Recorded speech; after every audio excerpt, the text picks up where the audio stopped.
Hola, ¿qué tal audiencia? Mi nombre es Artemio Salazar y soy el conductor del tren. Un día más les doy la bienvenida a este su programa, El Maquinista Historias de Terror. Así que prepárense un café, pónganse los audífonos y disfruten este relato.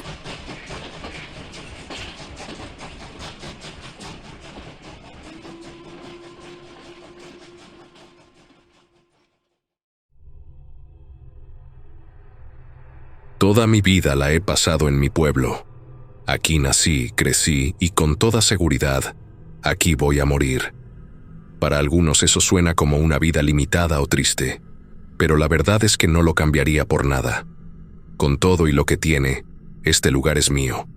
Mi pueblo tuvo su auge industrial hace mucho tiempo, muchísimo antes de que yo naciera.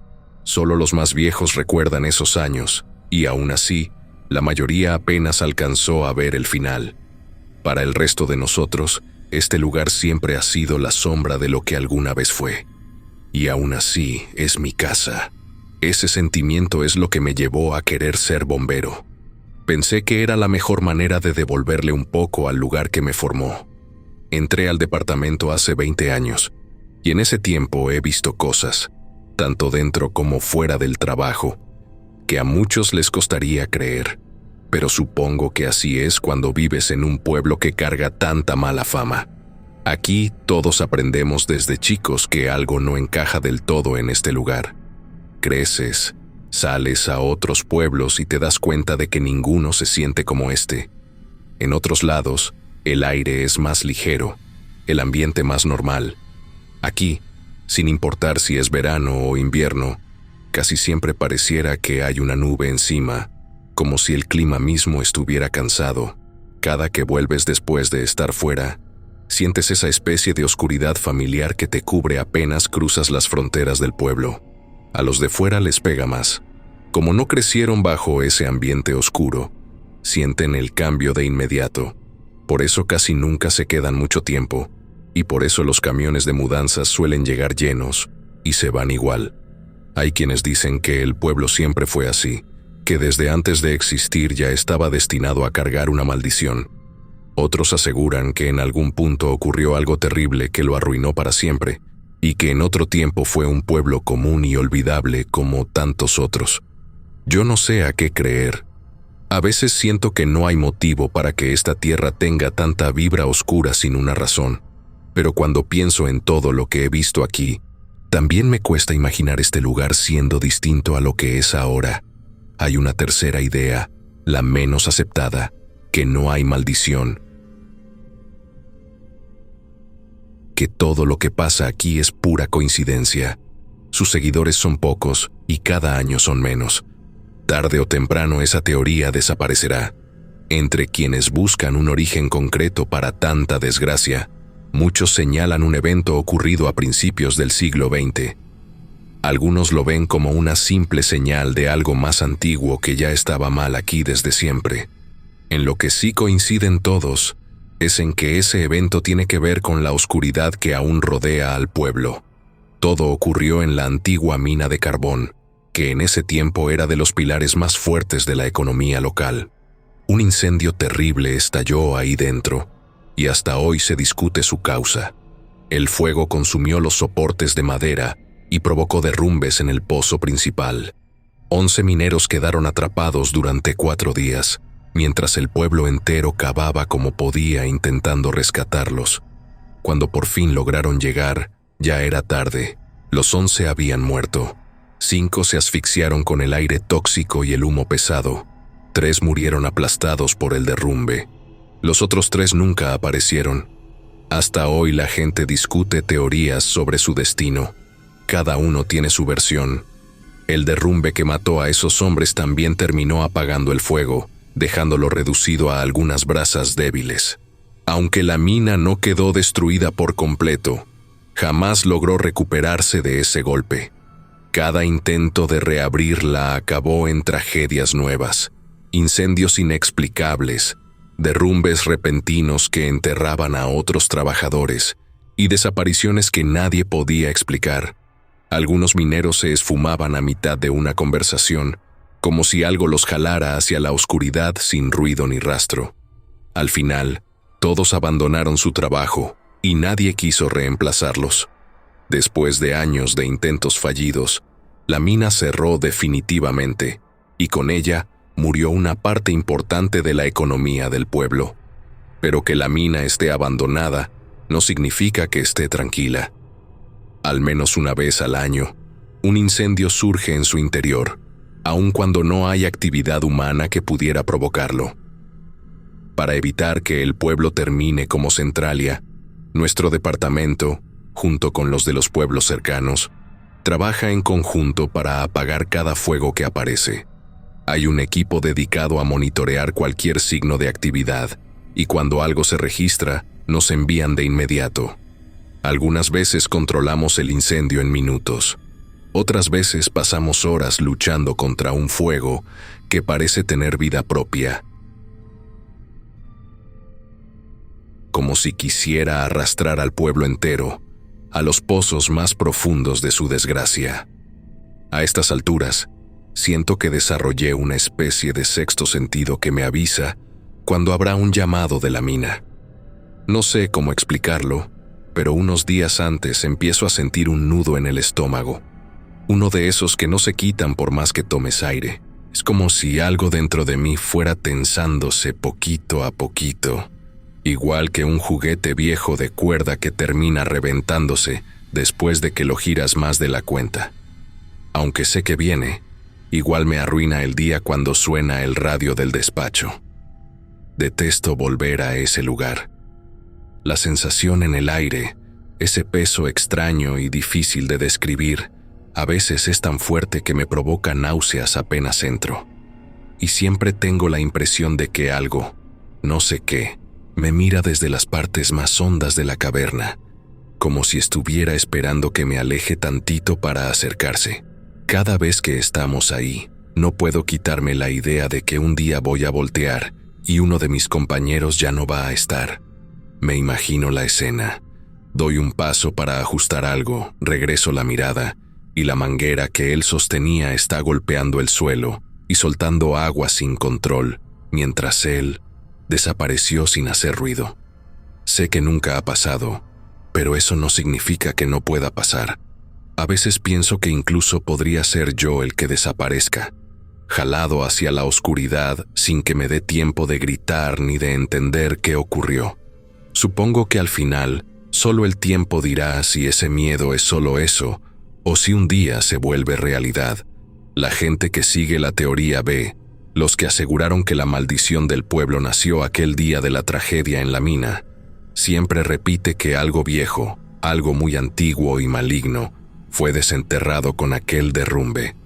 Yo no estoy completamente convencido, pero tampoco puedo negarlo tan fácil, no después de todo lo que he sentido ahí abajo.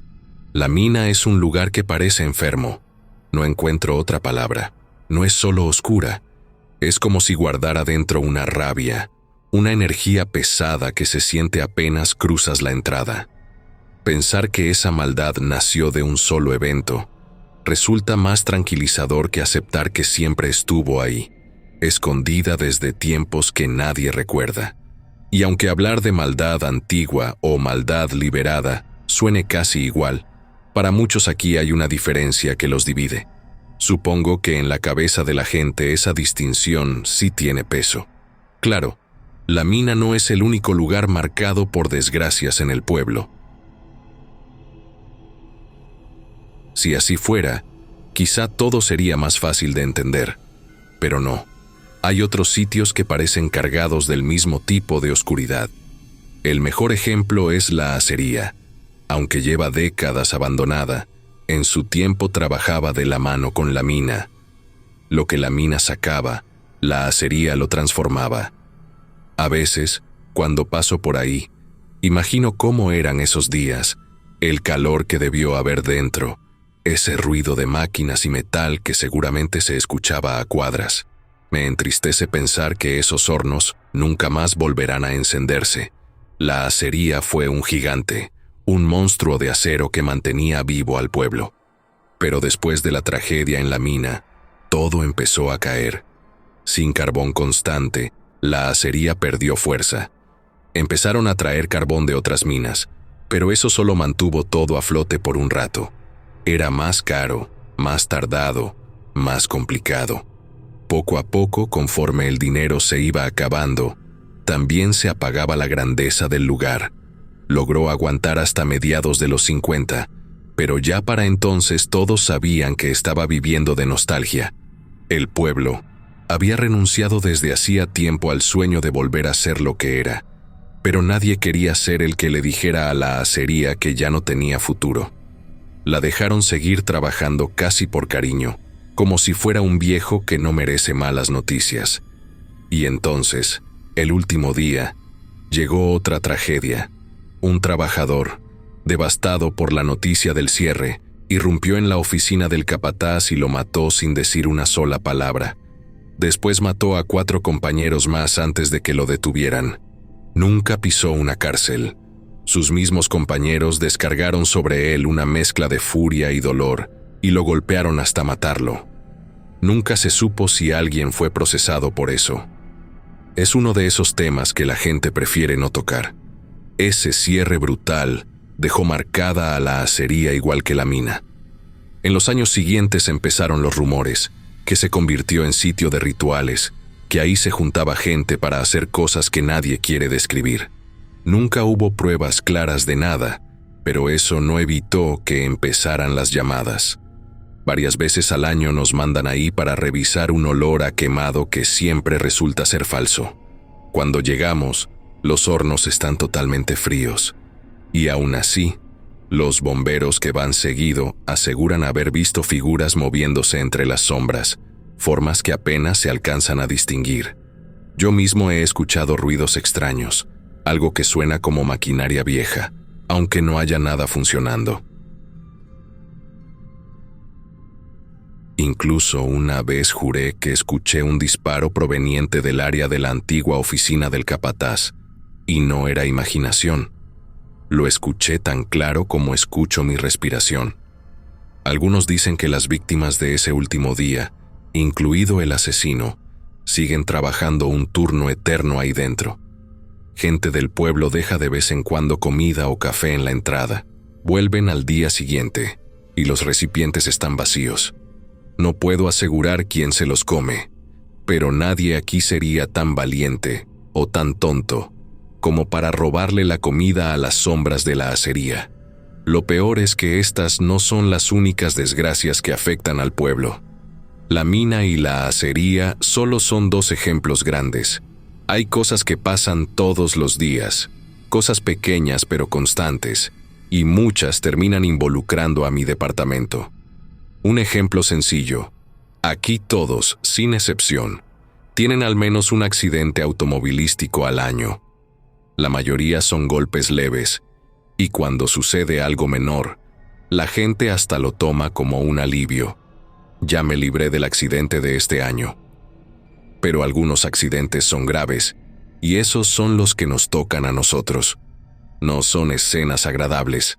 La parte buena, si es que hay una, es que la gente aquí es muy comprensiva.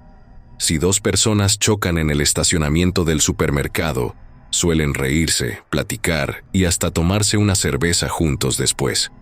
Una anciana golpea el auto de un joven y le arranca el espejo del lado del conductor. Bueno, al menos el brazo del muchacho no estaba fuera de la ventana, así que pudo ser mucho peor. Aquí todos están acostumbrados a que sus autos vivan abollados, y las tarifas del seguro están por las nubes. Aún así, la gente se conforma cuando su accidente resulta ser de los leves. Claro, siempre hay unos cuantos desafortunados que terminan teniendo 2 accidentes en el mismo año, y eso ya habla más de su mala suerte personal que de cualquier maldición. Y aunque uno piense que ya cumplió con ese accidente anual, siempre queda la duda dando vueltas. ¿Habrá sido ese o será que en unos meses te espera otro que te va a arruinar el día? Más de uno descubre la respuesta de la peor manera. Un río grande cruza el centro del pueblo. Hace décadas servía para transportar minerales y metales, pero desde que esa industria murió, el río se volvió más un peligro que una ventaja. Basta una lluvia fuerte para que se desborde y atrape a cualquiera que ande cerca. Por eso en nuestro departamento de bomberos nos exigen tener distintas certificaciones de rescate acuático. Y sí, las usamos todas. Cada año sacamos a decenas de personas del agua. Muchas sobreviven, otras no tienen tanta suerte. Más lejos, en las afueras del pueblo, corre una vieja vía férrea abandonada. Se extiende por kilómetros entre un bosque oscuro y denso que rodea todo el lugar. Esa vía no se usa desde hace 30 años, desde que construyeron una línea nueva que pasa por comunidades grandes del norte. Pero aún inactiva, algo raro pasa ahí. Aparecen animales muertos y destrozados cerca de las vías. Los ciervos suelen quedar enteros, pero los animales más pequeños, zorros, mapaches, incluso perros, quedan tan mutilados que a veces ni reconoces que eran. Nadie sabe explicar por qué ocurre, así que, como siempre, nació una leyenda. Un tren fantasma que todavía recorre la línea por las noches. No puede llegar a su destino, pero tampoco regresar al origen. Algunos dicen que a veces se detiene y que si te subes, te lleva al país de los muertos para no volverte a ver hasta que tú mismo cruces a ese lado. Y para ser honesto, si comparo esas historias con lo que yo he visto, creo que subirte a ese tren tal vez sería más amable que encontrártelo de frente. No es una vista agradable, especialmente cuando reconoces la cara de quien quedó tirado ahí. Las enfermedades también nos azotan con más fuerza que en otros lugares. Aquí, una cepa común de resfriado puede tirar a la mitad del pueblo por semanas y dejar todo casi paralizado en los meses fríos. Si recorres el pueblo en cualquier semana de febrero, pensarías que quedó abandonado. Varias veces, en la estación de bomberos, hemos terminado trabajando con apenas una fracción del personal normal, porque una gripe terca decide quedarse más de un mes. En esos periodos casi todos terminamos contagiados. Los que se sienten peor logran tomarse unos días, pero a los que aguantamos un poco más nos toca hacer horas extras, aun cuando sentimos que podríamos desmayarnos en cualquier momento. Y entre todo eso, solo deseo que la mina no decida incendiarse mientras estamos así de debilitados. Si eso ocurriera, sería un desastre capaz de acabar con el pueblo entero. No estoy exagerando. La muerte es parte del ritmo de vida aquí. Sin mirar estadísticas, estoy seguro de que enterramos el doble de personas al año que otros pueblos cercanos, incluso los que tienen el doble de nuestro tamaño. La muerte tiene demasiadas maneras de presentarse aquí, y muchas de ellas no tienen explicación. Están las muertes que la gente considera normales dentro de todo. Ahogamientos durante las inundaciones, accidentes automovilísticos graves, pero después vienen las otras, esas que nadie puede entender. Como bombero, he visto muchas de esas escenas, y te juro que varias noches me he dormido tratando de darle sentido a cosas que no lo tienen. Hay familias que vuelven a casa para encontrar a alguien sentado a la mesa, a medio comer, muerto sin razón aparente, como si simplemente su cuerpo hubiera decidido apagarse en un segundo.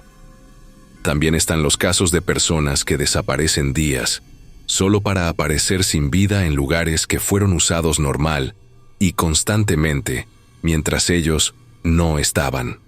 Recuerdo un caso en particular. Un trabajador desapareció de la tienda de comestibles, y casi una semana después, lo encontraron dentro de un congelador que muchos habían abierto desde entonces, del que sacaron comida y al que le habían metido más productos.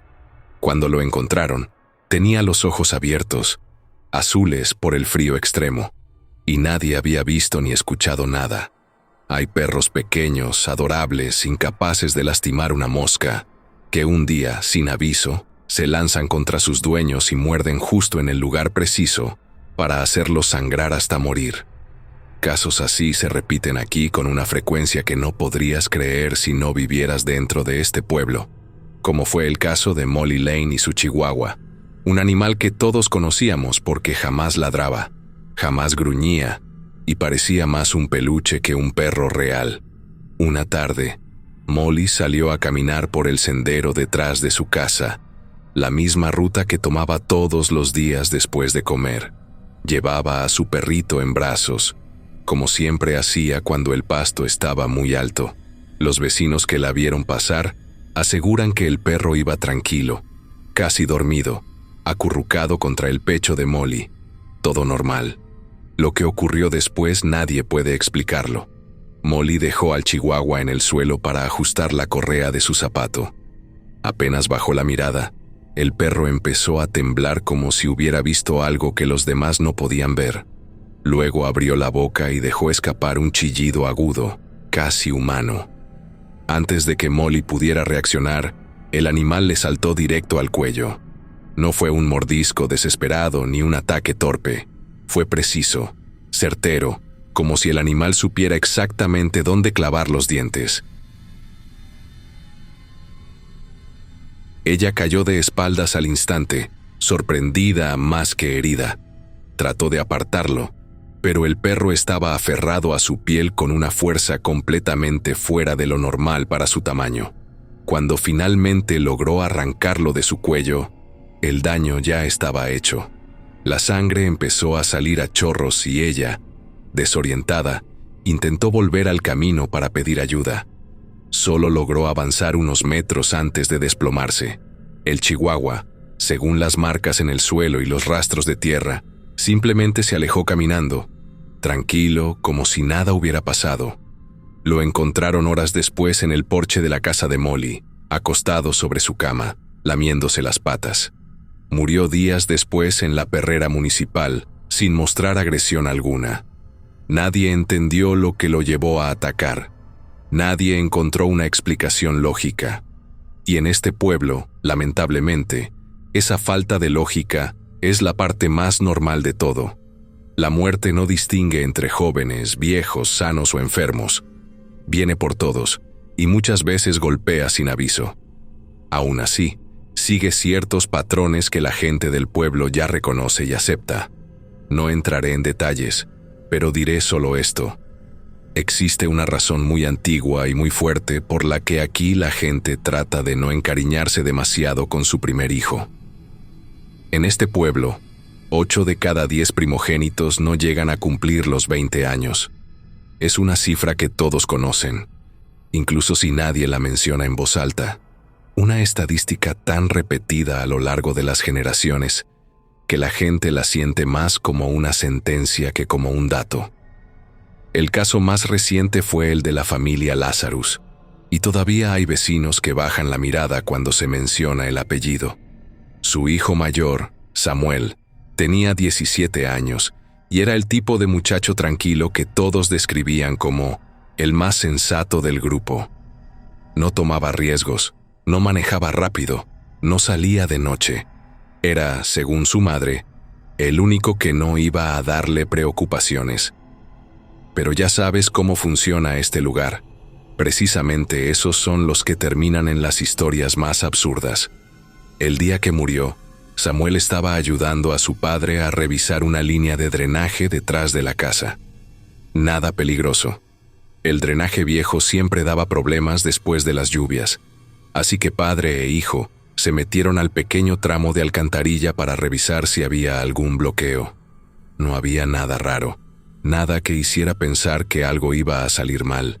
De hecho, según el padre, Samuel estaba bromeando sobre el olor cuando escucharon un golpe seco.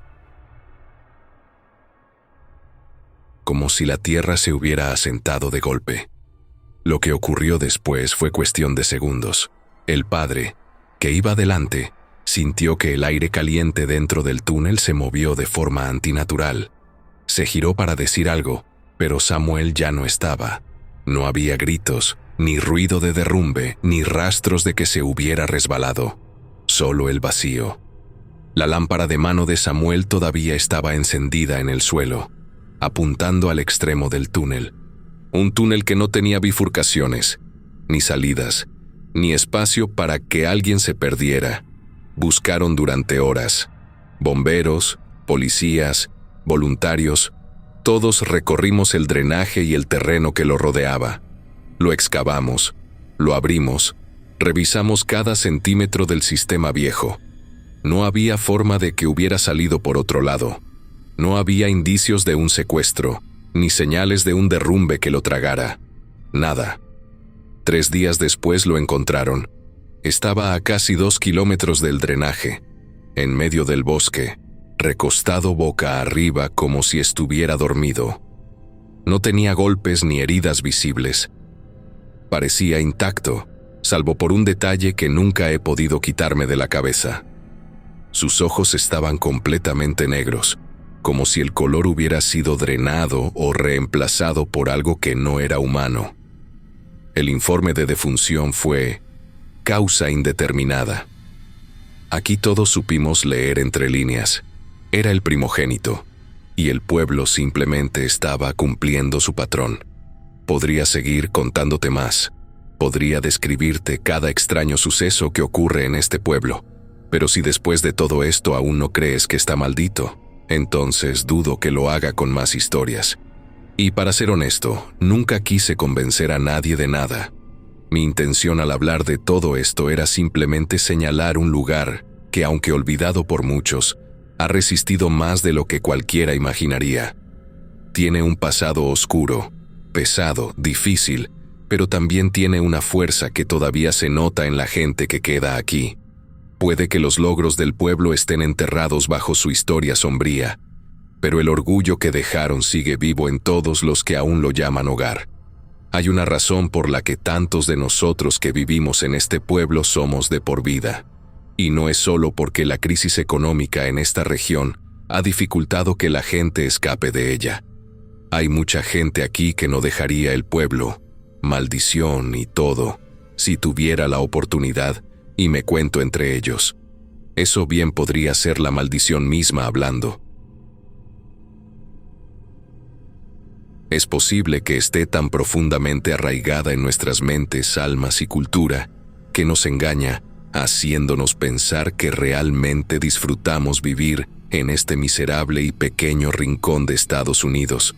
Pero si este es el caso, entonces no tengo intención de luchar contra eso. Mi pueblo ciertamente no es un lugar fácil para vivir.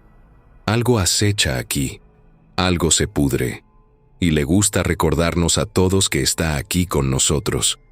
Pero como dije antes, este pueblo sigue siendo mi hogar.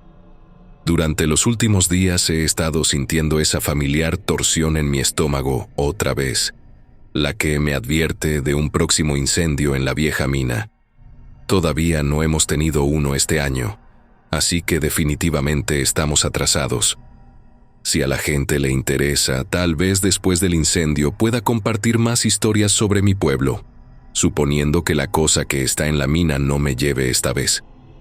Pero mientras tanto, te dejaré con algo que ha estado en mi mente últimamente, y lo que en realidad me animó a compartir estas historias en primer lugar. Tuve la inquietante realización recientemente de que algún día, tal vez algún día relativamente pronto, mi pueblo se irá. Será olvidado. Algún día será abandonado, ya sea porque la economía sufrió una caída demasiado grande, o porque el incendio de la mina finalmente se volvió demasiado grande para que lo combatiéramos, o simplemente porque ese último y terco reducto de un residente finalmente decidió que soportar este lugar moribundo simplemente no valía la pena el esfuerzo. Independientemente de cómo suceda, sé que la simple verdad es que probablemente no estaremos aquí para siempre. Así que solo te pido que hagas lo posible por recordar los lugares y las personas que el mundo ha olvidado. Haz lo posible por mantener viva su memoria de alguna manera, porque a pesar de todas las dificultades que la maldición inflige a este pueblo, todavía creo que lo peor que podría pasarle sería que nadie siquiera recuerde que alguna vez estuvo aquí.